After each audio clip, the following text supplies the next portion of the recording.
আমাদের কাছে সেরকম কোনো তথ্য নেই। আর কথা বলার জন্য লন্ডন যেতে হয় নাকি? আজকালকার ইন্টারনেটের দুনিয়ায় লন্ডন যেয়ে কারোর সাথে কথা বলতে হয় না, তো এটা আমার কাছে অলিক মনে হয়। কথা বলতে চাইলে তো এখান থেকেও বলা যায়। আমাদের মহামান্য রাষ্ট্রপতি পদত্যাগ করেছেন শারীরিক কারণে, তার পদত্যাগপত্রে বিস্তারিত উল্লেখ করেছেন।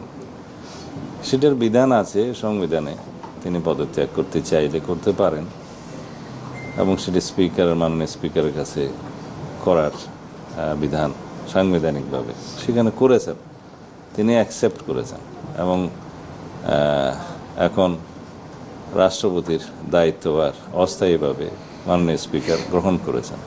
এগুলো সবই আইনি কথা। এখন যারা তার বিরুদ্ধে বক্তব্য দিচ্ছে তাদের সেটা অধিকার আছে।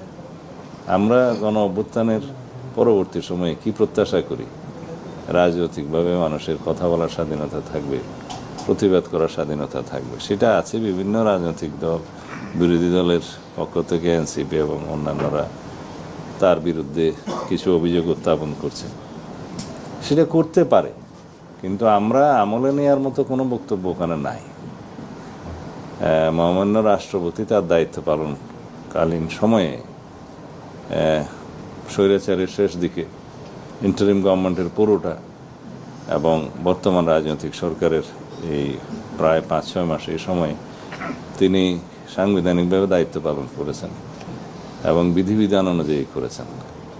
আমরা মহামান্য রাষ্ট্রপতির সহযোগিতা পেয়েছি।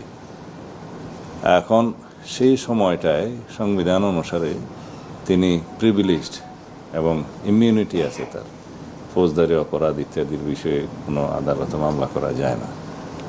এর বহির্ভূত কোনো সময়ে যদি কোনো বক্তব্য কেউ দিয়ে থাকে সেটা তাদের স্বাধীনতা আছে, দিতে পারবেন। তবে আমরা আমলে নেওয়ার মতো কোনো বিষয় এখানে দেখিনি।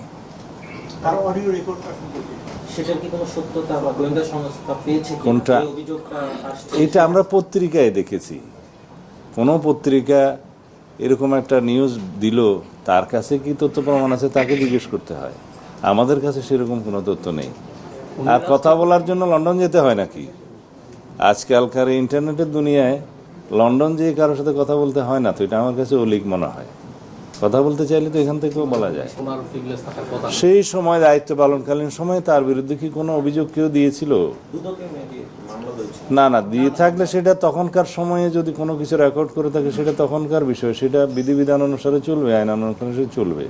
সাবেক রাষ্ট্রপতি হিসাবে তিনি আইন অনুযায়ী যা সুযোগ পাবেন সেটা অবশ্যই পাবেন এবং তার প্রোটেকশনের জন্য SSF PGR সহ এটা 6 মাসের একটা বিধান আছে, সেটা 6 মাসের তিনি তাদের সুযোগ পাবেন, মানে প্রোটেকশনের সুযোগ পাবেন। এছাড়া পুলিশ এবং আমাদের অন্যান্য সংস্থার পক্ষ থেকে তার নিরাপত্তার ব্যবস্থা গ্রহণ করা হবে। আইনানুগভাবে তিনি যা সুযোগ সুবিধা পাবেন সবই পাবেন।